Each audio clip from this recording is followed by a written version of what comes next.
Mrs. Hillary Rodham Clinton, Mr. Ambassador and President, Excellencies and friends, I rise at this moment on behalf of our foundation to thank you, Madam, for accepting our invitation and for delivering a marvelous speech this day.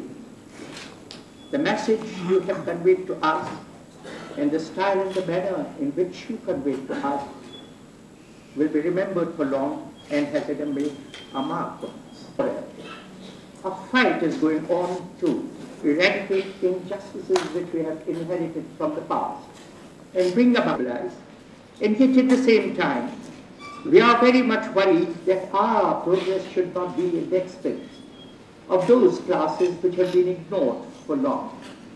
And hence our fight is on the two fronts, the front to which you have made a reference and the front which is there, without which we will not be able to reach and open those doors which, as you very rightly described, have got to be opened for the poor. The slings and arrows of misfortune are saved from it, and the foundation is ready. And there are many amongst us who have dedicated our lives to this particular task, and we feel strengthened now, have offered us your handle. So it will be a precious relationship which we are built together, and also the rights of the people. That the women play an important role in you.